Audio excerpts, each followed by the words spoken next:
Audio Jungle.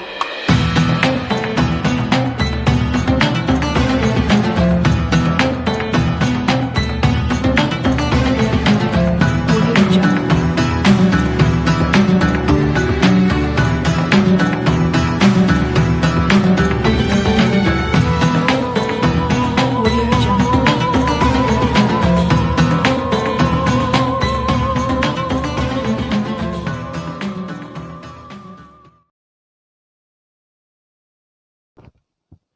Assalamualaikum warahmatullahi wabarakatuh. Alhamdulillahi rabbil alamin wahdahu wassalatu wassalamu ala asyrafil anbiya wal mursalin wa ala alihi wa sahbihi ajma'in. Subhanaka la ilma lana wa 'allimna ma yanfa'una wa zidna ilman nafi'a innaka antal alimul hakim. Rabbi syrah li sadari wa yassir li amri wa hlul 'uqdatam min lisani yafqahu qawli. Rabbi yassir wa la tu'assir, rabbi tammim bil khairi wa la haula wa la quwata illa billahil aliyil azim. Wa syadadana mulkahu wa atainahu al hikmah faslal khitab. Qala al musannif rahimallahu ta'ala wa nafa'ana bi 'ulumihi fid dharain. Amin. Pemirsa as-shaimin was-shaimat yang kami hormati di mana saja pun berada, kembali kita berjumpa di sore hari ini untuk melanjutkan kajian kita, kajian tasawuf. Semalam kita libur karena ada bakti amal sosial ke seluruh masyarakat. Kami terjun ke masyarakat untuk bakti amal sosial, menyalurkan bantuan amanah dari para donatur. Beberapa hari yang lalu kita sudah membahas tentang adab masuk masjid. Setelah kita masuk masjid, melakukan sholat sunat fajar, kemudian atau sholat tahiyatul masjid apabila sempat waktunya. Kalau tidak sempat dibaca al-baqiyatus sholihat, itu subhanallah alhamdulillah wala ilaha illallah wallahu akbar sebanyak 3 kali bagi yang belum bersuci. Bagi yang bersuci membaca 1 kali. Kemudian setelah sholat subuh, kita melaksanakan sholat subuh, jangan dulu langsung pulang ke rumah. Lakukan amalan-amalan dulu. Entah membaca sholawat ke, bazikir ke, baca Quran ke, atau tafakur kepada Allah. Tafakur mengingat dosa-dosa yang kita lakukan selama ini. Tafakur sa'ah khairum min ibadati alfi sanatin. Tafakur 1 saat saja lebih baik ketimbang beribadah 1 tahun.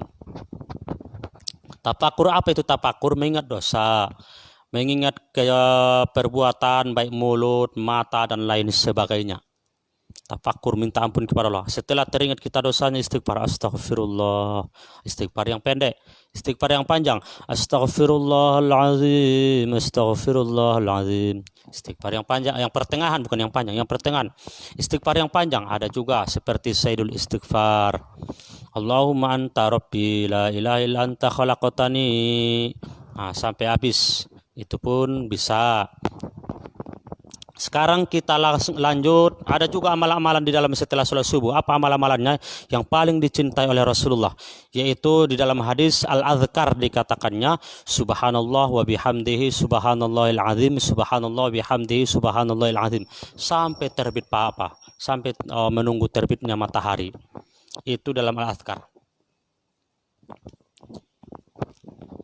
Masuk kita adab tentang bagaimana kalau sudah tergelincir atau terbit matahari sampai tergelincir. Di halaman di kitab saya ini halaman 27.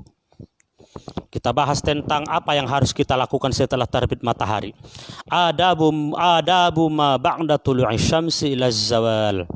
Ini adab membahas tentang atau tata cara melakukan sesuatu ketika terbit matahari sampai tergelincir. Bedakan ya, beda terbit dengan tergelincir. Andaikan terbit matahari, bolehkah sikat gigi? Boleh. Belum makruh. Yang dimakruhkan itu sikat gigi di bulan puasa adalah ketika tergelincir. Kapan tergelincir matahari? Yaitu setelah jam tengah 12. jam 11 atau tengah 12 situ tergelincir matahari. Terbit itu dari jam 6 lewat 15. Masih boleh sikat gigi? Boleh.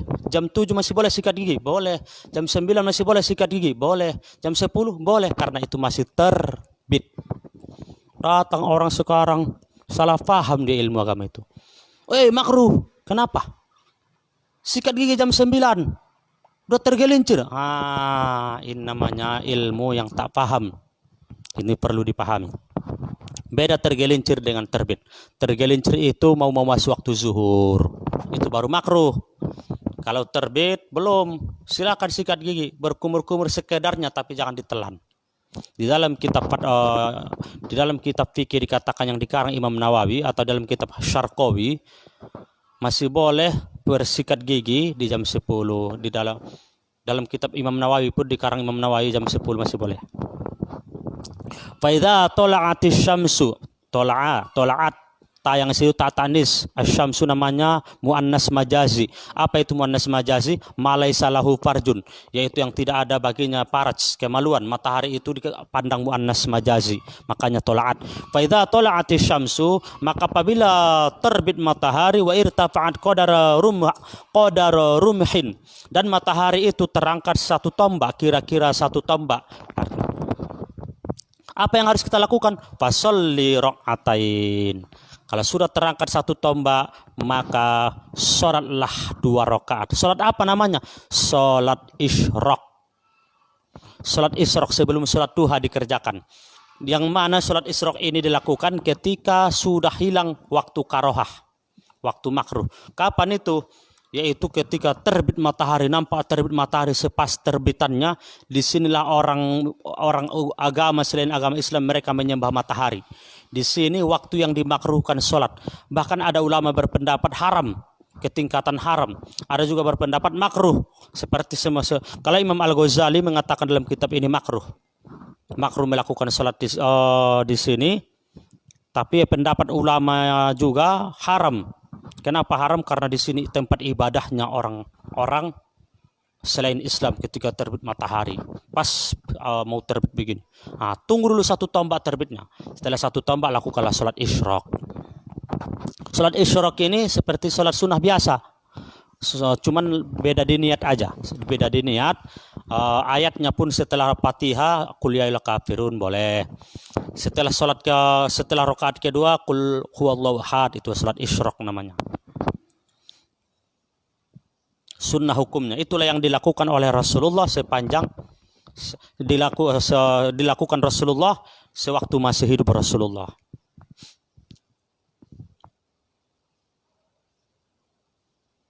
Wa dzalika 'inda zawal waqtul karohah.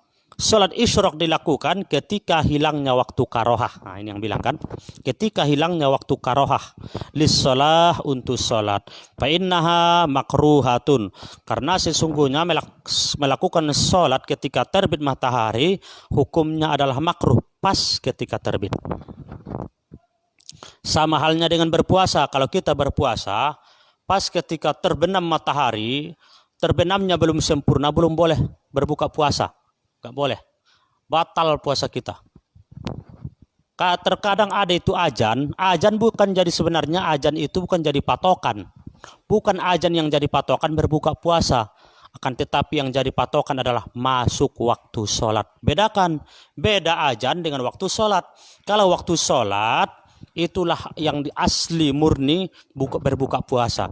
Tapi kalau azan adanya, kadang tukang azan tak berilmu, belum masuk waktu sholat udah dibantainya azan. Makanya tukang azan hati-hati. Kalau kita azan tak hati-hati benar-benar menengok waktu, berapa banyak orang melakukan sholat, segitulah dosa sama kita padahal belum masuk waktu. Hati-hati tukang azan. Apalagi tukang memukul tong, apa nama? Tung-tung, kalau bahasa kampung tung-tung nama, tung-tung tuh berbuka. Atau sirene, wih katanya. Hati-hati. Kembali ke studi, ke pelajaran. Fa innaha makruhatun, maka sesungguhnya makruh min ba'dil faridah, setelah melaksanakan sholat subuh. Makruh hukumnya melaksanakan sholat setelah sholat subuh, kecuali sudah masuk waktu isyraq. ila irtifa'i sampai terangkat matahari. Fa idza adhan nahar apabila sudah masuk tengah hari kira-kira tengah 8 atau jam 7.15. Apa yang harus kita lakukan? Wa madha minhu qarib dan berlalu waktu itu sangat dekat min rubu'ihi sampai ke seperempatnya waktu.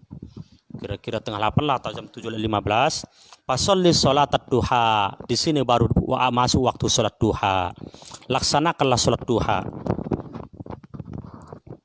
Arba'an berapa rakaat? Paling sedikit kalau bisa 4 rakaat. Kenapa? Kalau 2 rakaat itu termasuk manusianya paling kikir. Kalau kita melaksanakan sholat 2 rakaat, kikir. Yang melaksanakan sholat duha 2 rakaat saja dikatakan kikir, apalagi tak sholat duha. Manfaatkan Ramadan ini dengan sholat duha. Kalau bisa jangan tinggal. 4 rakaat. Lalu apa ayat yang kita baca dalam sholat duha? Apa pendapat Imam As-Suyuti di dalam kitab tafsirnya? Bacaan sholat duha setelah Al-Fatihah yang pertama adalah membaca wasyamsi wa duhaha. Pendapat Imam As-Suyuti dalam tafsirnya. Apa katanya? Wasyamsi wa duhaha sampai habis. Rakaat pertama. Rakaat kedua, Rakaat kedua bacaannya wadduha walaili idza saja. Nah, itu di rakaat kedua. Kemudian salam, habis salam berdiri lagi. Setelah berdiri, apa bacaan rakaat pertama? Bacaan rakaat pertama baca qul ya ayyuhal kafirun. Baru baca qul huwallahu ahad rakaat kedua. Setelah itu berdiri lagi menuju rakaat ke-6. Salam berdiri lagi. Kita mau laksanakan duha umpama 6 rakaat. Berdiri lagi, baca kembali wasyamsi waduhaha, baru wadduha. Mau ke 8 rakaatnya, baca qul ya ayyuhal kafirun, qul huwallahu ahad. Kenapa mesti ini ayatnya? Karena ada 3 ulama berbeda pendapat tentang surat duha ini. Berbeda pendapat ulama yang 3 ini saya gabung menjadi 1. Diamalkan 3 ulama ini. Tak perlu dipelintir ulama ini. Kenapa? Selama masih ulama aswaja, selama masih ulama seakidah dengan kita, ambil saja ilmunya semua. Tapi kalau udah beda akidahnya dengan kita, jangan ambil ilmunya. Kalau bisa hindari. Arba'an atau 4 rakaat salat duha, sitan atau 6 rakaat, au samanian au tahu 8 rakaat, masna. Yang 8 rakaat ini dikerjakan dengan 2 rakaat, 2 rakaat salam, 2 rakaat salam, 2 rakaat salam. Paling banyak, paling sedikit 4 rakaat. Kalau paling banyak 8 rakaat, boleh lebih sampai seterusnya. Faqad nuqilat hadzal a'dad, maka sesungguhnya ini pengambilannya dari bilangan-bilangan yang semua ini pengambilannya dari hadis Rasulullah sallallahu alaihi wasallam. Wassalatu khairun, dan salat lebih baik kulluha semuanya lebih baik kalau bisa. Paman syaa falyaktsir, paman syaa istaktsara yastaksiru, istaf'ala yastaf'ilu. Paman syaa falyaktsir. Jika ingin kau melaksanakan salat duha banyak, lakukan. Wa man syaa falyastaqlil. Jika ingin sedikit, lakukan 4 rakaat atau 2 rakaat. Falaisa baina tulu'i waz zawali ratibatun. Maka tidak ada di antara terbit dan sampai tergelincir matahari salat sunat rawatib kecuali ini. Illa hadhihi sholawat, kecuali ini salat. Enggak ada salat sunnah yang dianjurkan Rasulullah katanya kecuali yang 2 ini. Salat isyraq dan salat duha. Pama padola minha, artinya salat yang paling afdol di antaranya. Itu maksudnya, salat yang paling afdol. Min auqatika, daripada waktu-waktumu, palaka fihi arba'u halatin. Maka apabila ada lagi sisa-sisa waktumu, sudah selesai melaksanakan salat duha, sudah selesai melaksanakan salat isyraq, maka lakukanlah ada 4 perlakuan. Yang pertama, kita selesai salat duha jam 8. Jam 8 ke atas kosong. Lakukan yang 4 ini. Yang pertama, wa ya afdalu an tasrifahu fi talabil ilmi. Berangkatlah menuntut ilmu. Itu yang pertama, berangkatlah menuntut ilmu. Cari ilmu. Atau kita nggak bisa cari ilmu, pergi ke kantor. Niatkan ketika kita ke kantor untuk mencari nafkah istri, mencari nafkah keluarga, supaya dicatat pahala, itunya maksudnya ini. Kita kan mencari pahalanya tujuannya. Ketika kita nggak bisa lagi menuntut ilmu, kita sudah orang tua, kita sudah apa, buat yang 4 ini. Salah satunya yaitu menuntut ilmu. Yang kedua mencari nafkah. Tak bisa mencari nafkah. Yang ketiga silaturahim, kunjungi ulama fikih, kunjungi ulama tasawuf, kunjungi ulama tauhid. Tak bisa mengunjungi ulama, kunjungi orang-orang soleh yang mereka itu tidak mau menggibah, yang mereka itu tidak mau menggosip, yang mereka itu tidak menghabiskan pahala. Tak bisa begitu. Bantu orang. Apa yang bisa kau bantu? Bantu amal sosial, bakti sosial namanya. Kalau di Al-Wasliyah, Al-Jami'iyatul Wasliyah namanya bakti amal sosial, membantu orang. Apa yang bisa kita bantu, yang penting tidak menyakiti hati orang lah. Nah, tak bisa yang ini juga, paling sedikit, paling minimal, keluar rumah jangan menyakiti orang. Itu paling minimal yang kita lakukan setelah keluar dari rumah, setelah sholat duha. Jangan menyakiti hati orang, minimal itu. Tidak ada satu orang pun kita ganggu, tidak ada satu orang pun kita sakiti, tidak ada satu orang pun yang kita khianati dalam hidup ini. Minimal ini yang bisa kita terapkan dalam diri kita. Kalau tidak bisa, ibadah-ibadah yang lain. Ini paling parahnya sudah tak beribadah, menggosip, mengkhianati orang, mencaci orang, menggibah orang. Bahkan tak ada kebaikan seharian itu yang dilakukan. Na'udzubillah wal'iyatubillah, Masya Allah. Cemana kita mau jadi hamba Allah? Nah, inilah enaknya ajaran tasawuf ini. Dia langsung ke hati dia. Nah, andaikan bisa kita menuntut ilmu, bagaimana menuntut ilmu? Tuntutlah ilmu. Berangkatlah menuju ilmu. Alladzi aqabban nas, yang mana ilmu itu dibutuhkan manusia sehingga bisa kita ajarkan alaih kepada manusia. Wasammuhu ilman, menamakan ilmu yaitu ilmu yang bermanfaat. Bagaimana ciri-ciri ilmu yang bermanfaat? Tapi jangan menuntut ilmu dukun, ilmu sihir, ilmu santet, ilmu membunuh orang dan lain sebagainya. Ini haram. Di dalam kitab Syarah Mawarid Kelubudihannya. Ilmu yang bermanfaat bukan ilmu dukun, ilmu sihir. Ilmu dukun boleh dituntut dengan satu syarat. Ilmu yang betul-betul mengarahkan kepada Allah, yang mana dia bukan tidak ada dalamnya kesyirikan. Di dalam kitab Ta'limu Ta'lim ada 2 ilmu dukun. Ada ilmu dukun yang mengajak kesyirikan, ada ilmu dukun yang tidak mengajak kesyirikan. Nah, di sini bagaimana mengenal ilmu yang bermanfaat? Yang pertama, ma yazidu fi khaufika minallah. Ilmu yang bermanfaat, ketika kau menuntut ilmu, rasa takutmu semakin bertambah kepada Allah. Ketika kita menuntut ilmu, kalau bertambah rasa takut kita kepada Allah, berarti ilmu itu bermanfaat bagi kita. Tapi kalau ketika kita menuntut ilmu, ternyata rasa takut enggak bermanfaat, enggak bertambah kepada Allah, maka introspeksi dirilah. Ada yang enggak beres di hatimu. Mungkin entah makanan yang haram kau makan, entah minum-minuman yang haram kita minum, sehingga rasa takut itu enggak ada yang bertambah ketika kita menuntut ilmu. Kemudian, wa yazidu fi basiratika bi'uyubi nafsika. Ciri-ciri ilmu yang bermanfaat ketika kita menuntut ilmu bukan malah mencari celah orang lain. Ketika kita sudah tahu ini salah, kita enggak boleh, bid'ah. Bukan begitu yang dikatakan ilmu bermanfaat. Ini baru belajar 1 hari langsung membid'ahkan di gang sana. Berarti ilmu itu tidak bermanfaat baginya. Yang dikatakan ilmu bermanfaat ialah ketika dia menuntut ilmu hari ini, dia merasa ternyata banyak kesalahan-kesalahan yang perlu diperbaiki dalam dirinya. Bermanfaat ilmu itu.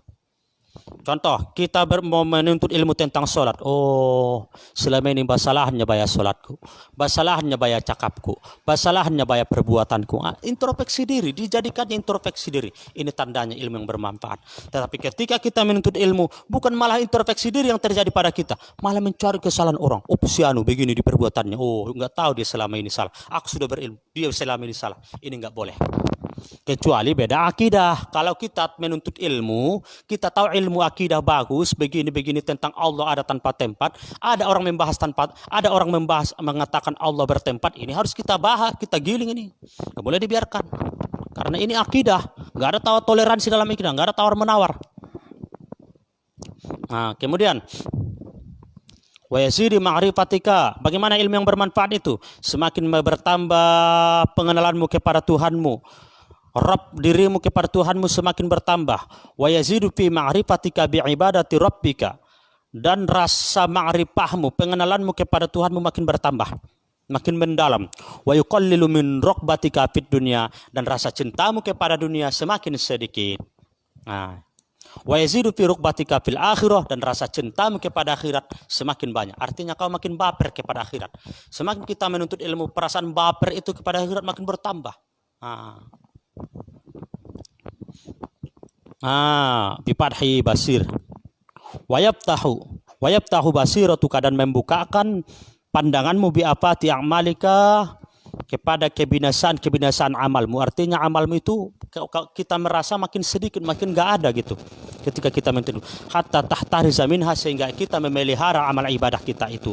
Wa yutalli'uka ala maqaidi syaitan, dan dibukakan rahasia-rahasia tipu daya syaitan kepada kita. Kita menuntut ilmu, dibukakan rahasia-rahasia tipu daya syaitan. Wa gururi, tipu dayanya dan tipu dayanya. Wa kaifiyati talbisi ulama isu, ketika kita menuntut ilmu kita tahu mana ulama-ulama su. Kita menuntut ilmu kita tahu ini ulama su, mana ulama yang benar. Ulama terbagi 3, ulama dunia dan akhirat. Ada ulama akhirat dan ada ulama dunia. Ulama dunia dan akhirat, ulama dunia dan ulama akhirat. Yang berbahaya adalah ulama dunia. Nah, kita akan tahu siapakah ulama dunia itu. Ciri-cirinya dibahas di sini. Hatta arradohum limuqitillah, sehingga ulama su, kaifiyatu talbisi ala ulama su, dan pemakaian ulama-ulama su, sehingga mereka mendatangkan kemurkaan Allah. Ulama su itu mereka mendatangkan kemurkaan Allah, sehingga ulama su ini berhadapan kepada Allah dan mendatangkan kemurkaan Allah kepada mereka. Apa ciri-cirinya? Mereka ini haitsu ishtarud dunia, mereka menjual agama demi mencapai dunia. Ini satu ciri-ciri ulama su. Mereka menjadikan ilmu agama itu untuk mengejar dunia. Artinya apa? Dia menjadikan ilmu agama sebagai lahan hidupnya, sebagai pencarian hidupnya, pencarian makannya, pencarian apanya, dan lain sebagainya. Ini sangat berbahaya. Wattakhadhu ilma, dan mereka menjadikan ilmu itu dhari'atan wasilatan ila akhdhi amwalis salatin. Ciri-ciri ulama su itu mereka menjadikan ilmu mereka itu dhari'atan, suatu alat, wasilatan, suatu langkah, ila akhdhi amwalis salatin, untuk mengambil harta pemerintah. Untuk mengambil harta pemerintah. Mereka menjadikan ilmu mereka sebagai alat dan sebuah suatu langkah untuk mengambil harta pemerintah, yang mana harta pemerintah ini dijadikan untuk kepentingan perutnya sendiri. Yang mana harta pemerintah ini dijadikan untuk memperkaya diri sendiri. Yang mana harta pemerintah ini dijadikan untuk pangkat sendiri, menjadikan pangkat. Tapi kalau kita mengambil harta pemerintah untuk kepentingan anak yatim, bukan untuk kita, kepentingan umat, nggak masalah. Kenapa? Ketimbang diambil orang jahat, orang zalim, orang-orang yang kurang ajar. Nah, ada ustaz, ada ulama yang tahu ilmu, dijadikannya ilmunya itu mendekatkan ke pemerintah, diambilkannya harta itu untuk kepentingan umat, tidak masalah. Yang jadi masalah untuk memperkaya diri.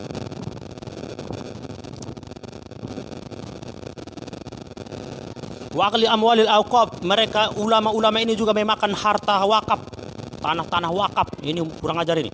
Wal yatam, harta-harta anak yatim. Ini bahaya ini. Wal masakin, dan harta-harta orang miskin, hak-hak orang miskin diambil.